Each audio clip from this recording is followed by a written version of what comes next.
this episode of the Dripping in Black podcast. I feel like right now criminal justice reform is like a big issue. It's like a hot topic. You know what I mean? Yeah. And a part of that, I want some people who are going to push the conversation, not only help people one-on-one, but also try to change the narrative of what this whole system is. Because let's be honest, a lot of people of color are in the system and it's really hard to get out. So that's my focus, to help people get out. So any like-minded individuals out there, hit me up, okay? Yeah. Welcome to the Dripping in Black podcast, where we celebrate Black excellence throughout the Black diaspora. Here's your host, David V. Lewis. What's up, good people all across the world? This is the Dripping in Black podcast. I am your host, David V. Lewis. And as usual, we have a fantastic guest. Today's guest is Brittany Jackson. Brittany, say hello to the world. Hey y'all, what's up? All right.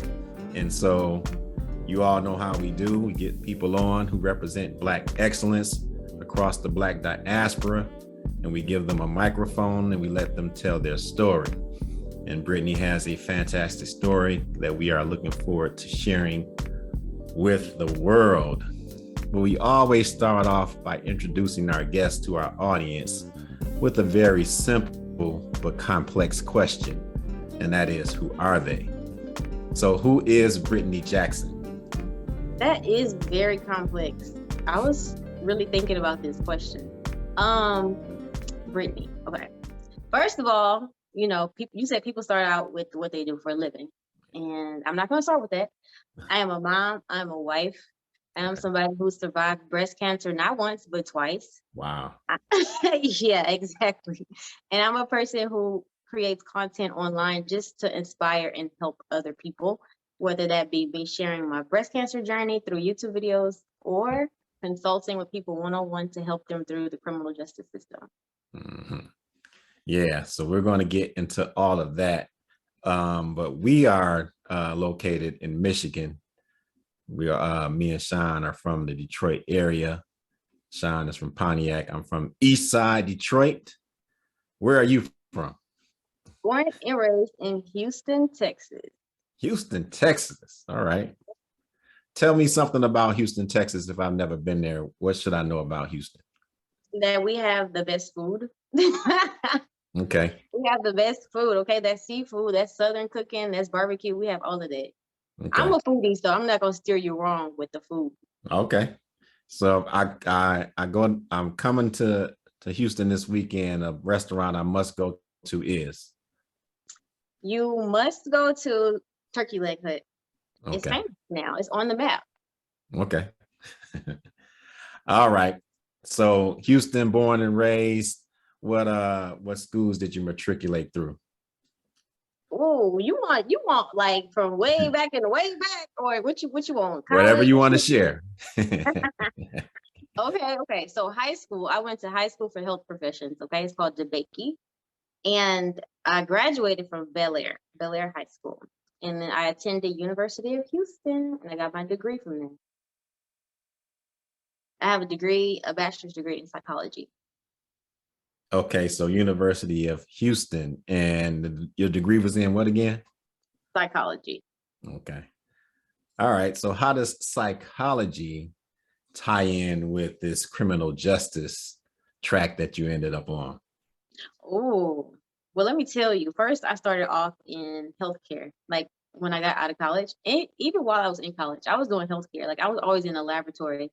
So I used to work in the lab, like testing blood for HIV, hepatitis B and C, like so many different things like that. Wow. And so after a few years of doing that, I was so bored, right? And then they opened this probation office kind of close to my house. And I was like, oh, I could do that. Mm-hmm. And so I go online, I look it up, the job comes available. And lo and behold, psychology is one of the degrees that is required or one of the degrees that they recommend for probation officer. So first being criminal justice. Well, I didn't have a degree in criminal justice, but I had the psychology.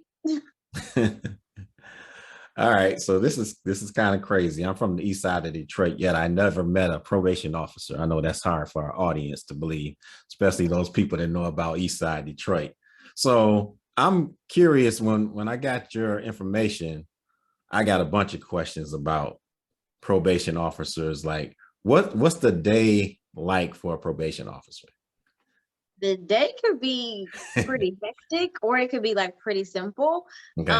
For me down here in my area, we don't even carry weapons. Like in different states, they carry weapons. For me in my office, I didn't. So a regular day, come in to work at 8 o'clock. I'm gonna see like 10, maybe 12 people that day. Dang. I'll probably see, I know. I'll probably see an individual like every 15 minutes or every 30 minutes. So you sit down with them, you talk to them about what they need to do, ask them if they need help with anything, do drug tests. You have to go in and physically watch them use the restroom. You go to court, we have court days, and we have days where you have to go out in the field and visit them at their house. Mm-hmm. So it can be a lot. Okay. And what drew you to that?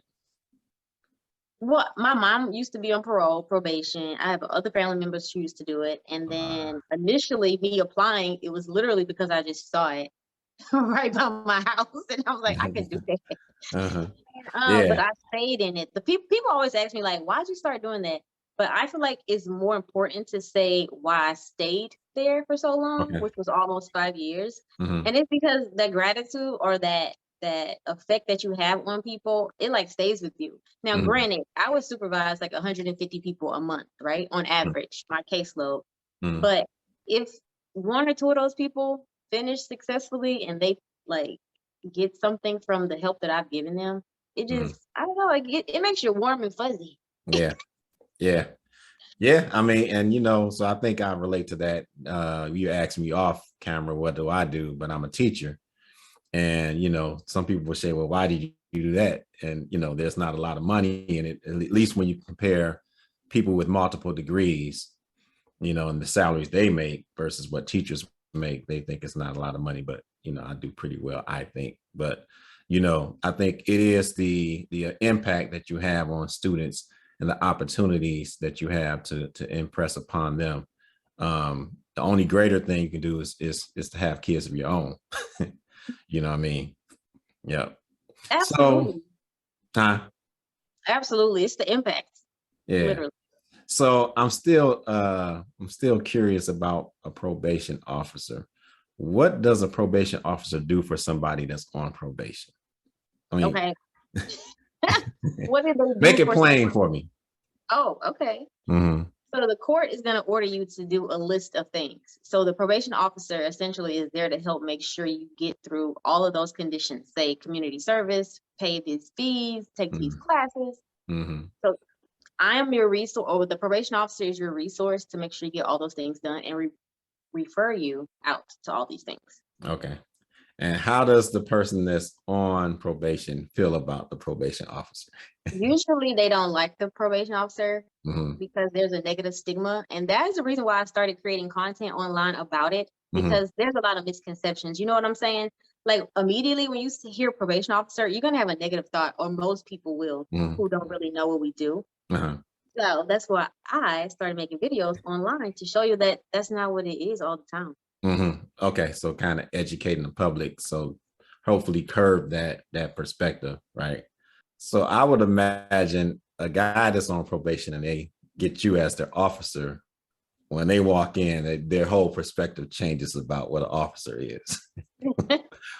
Well, I definitely try to make it a positive experience for everybody, because let's be honest, nobody wants to be on probation. This is not a walk in the park. Yeah. Okay. I mean, I think we could spend a whole lot of time on that. But let's move on a little bit. So you're no longer a probation officer, right? Correct. I am not.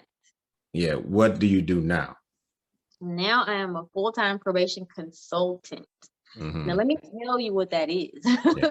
In my experience from recording videos, posting content online while I was still actively a probation officer, people would ask me so many questions, like all the time. A lot of people, believe it or not, which you probably do believe it, they're afraid to talk to their probation officer about certain things because they're afraid of the repercussions.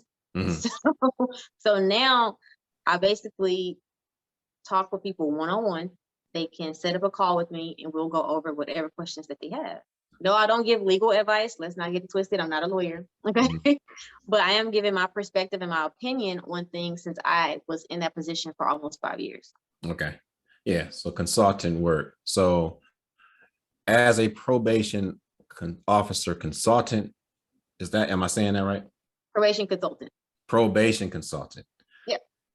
Would somebody who's on probation seek you out, and would some other probation officer seek you out as well for consultation? Most of the people that I help, they're people on probation or parole, or they're people who want to get into the field, people who need help getting on, people who need help building resumes, people who need help with psychological exams. They have questions about any of the hiring process. They usually call me. Yeah. So, I'm always fascinated when people create a lane because, you're in this field. What makes you create this opportunity for yourself, right? I mean, you could have just continued to work as a probation officer and probably do some of the things you're doing in that role. So what makes you create this probation consultancy? It literally stemmed from, like I said, me creating the content and the questions that I would always get. But now that I'm not actively a probation officer, now I can give my unfiltered, unbiased opinion. Because as a PO, there are certain things that you can say and can't say. You're a little bit restricted. So now I don't have any restrictions. Yeah.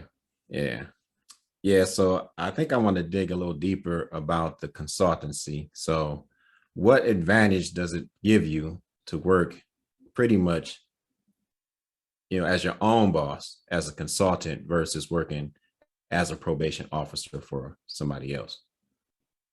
Well, I get to work with people essentially all over the country. So that's a plus for me because I'm like a people person. I enjoy that aspect of probation and just working in general, just dealing with other people. And there's no red tape. Like working for the government, there's red tape.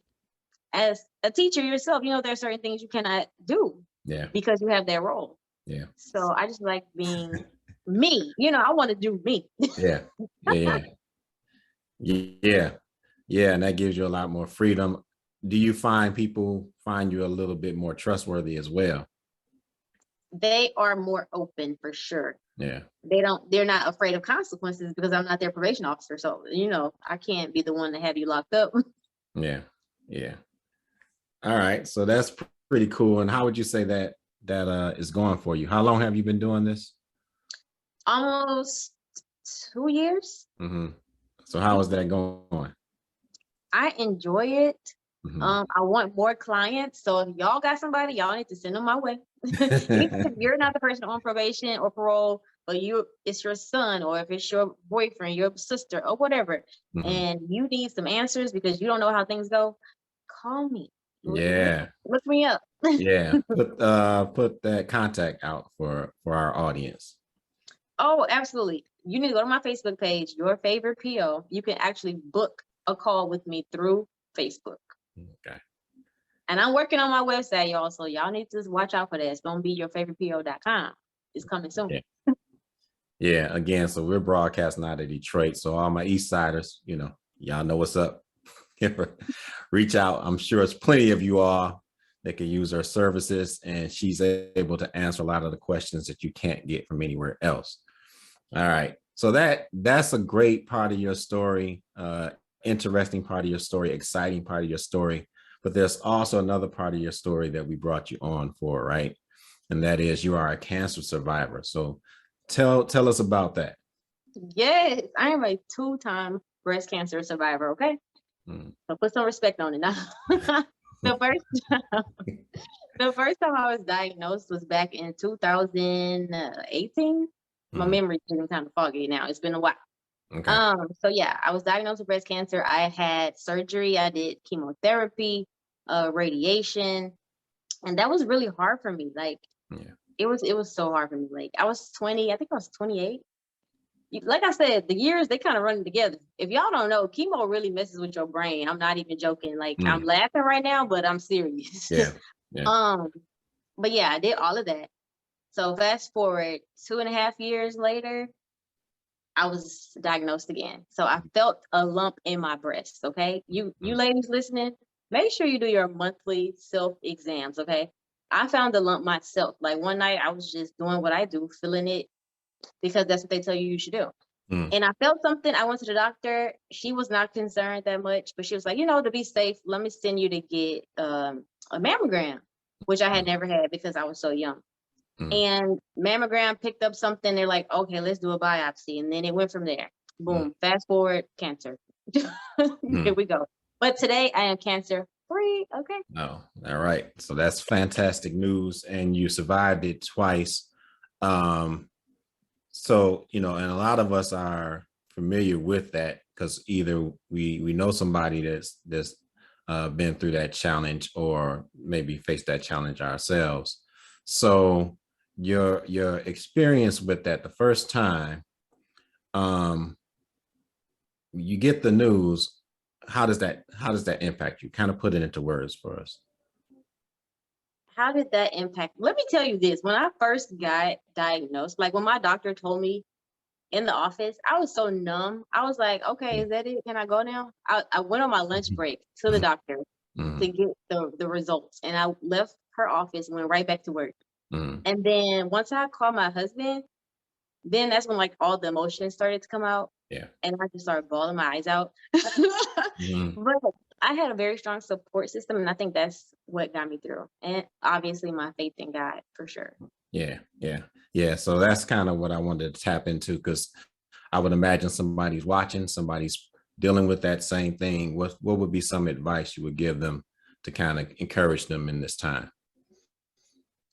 Definitely lean on those who offer their support. I know a lot of times it can be kind of hard to open up to somebody who hasn't been through it because you feel like, oh, well, they don't understand.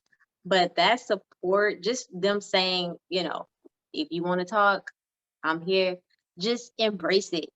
Yeah. Lean into that because that's going to help you get through this.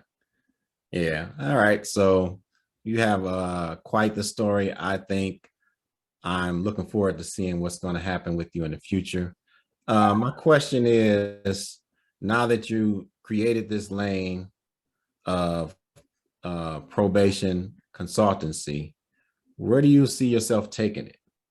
What's the next, if you could have whatever you wanted to have happen to what you're doing, where would you take it? Where would it go next?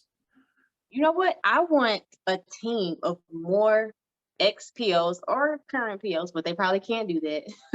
Because if y'all don't know, as a probation officer, you have to get approved to get a second job. And sometimes in some states, your job is so demanding, you can't even have a second job.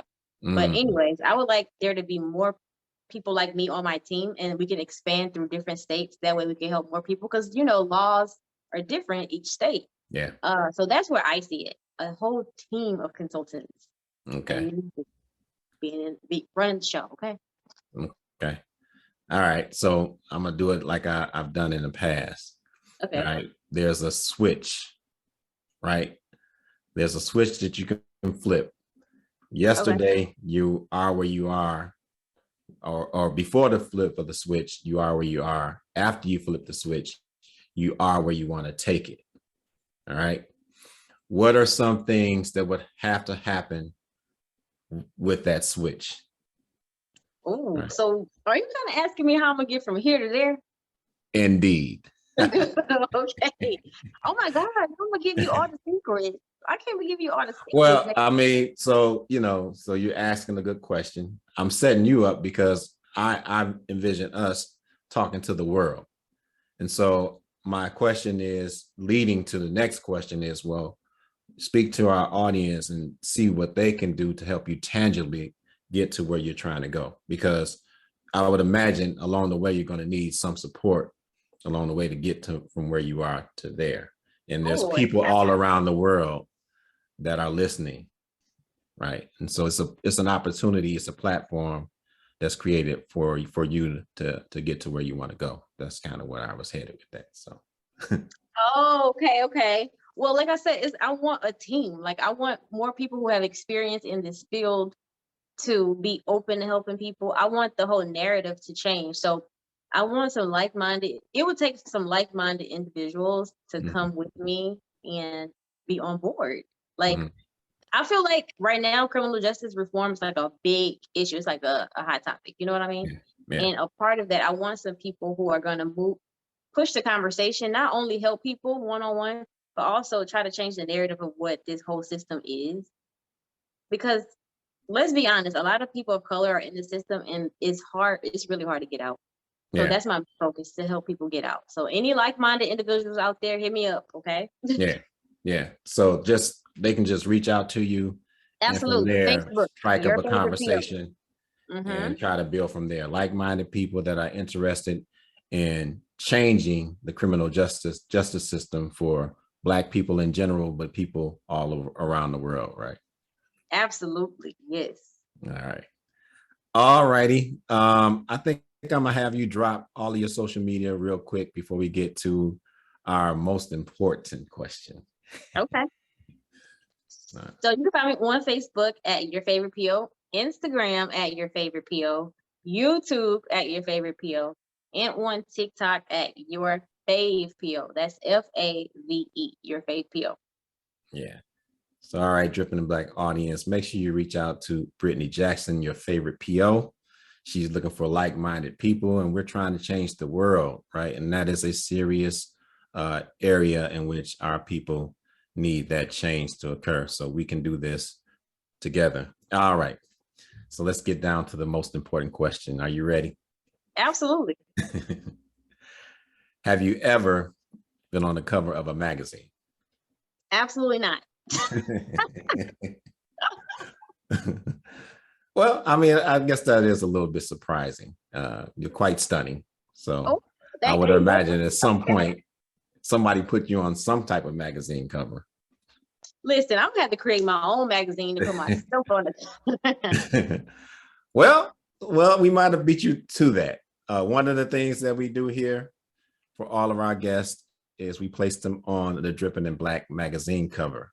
And so S Squared, my producer, is going to pull up your magazine cover so you can get a sneak peek. Look at the smile. Look, thank you, Dripping in Black. Y'all really be out here supporting the Black excellence.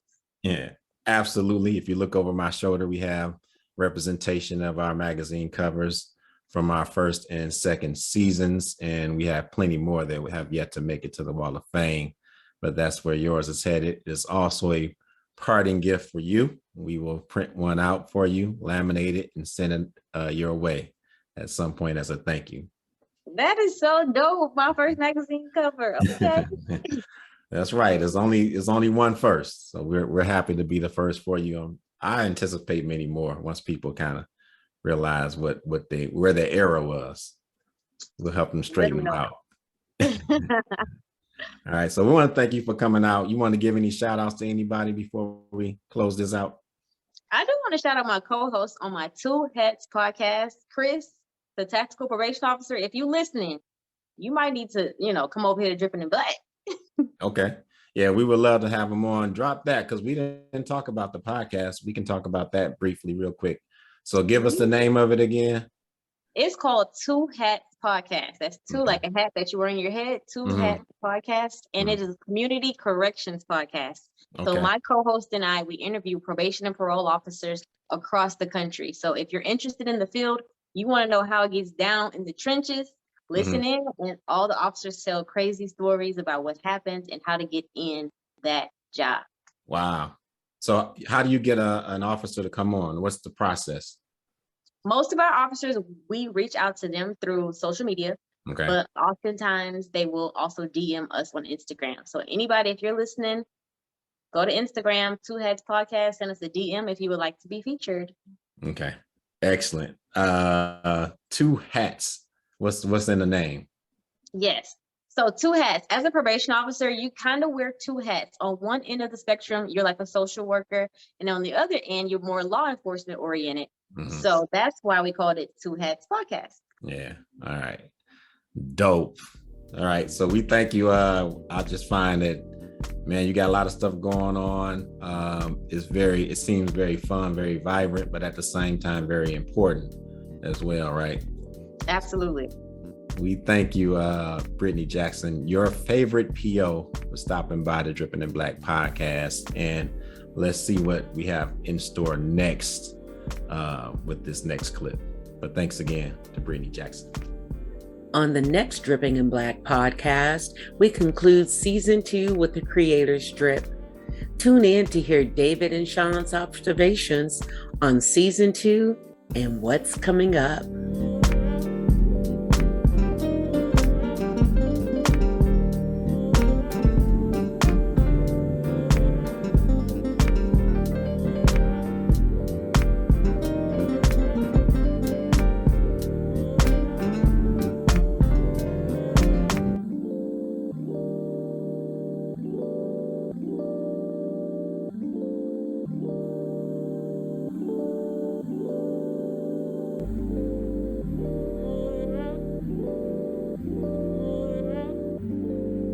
You have just experienced a Dripping in Black production.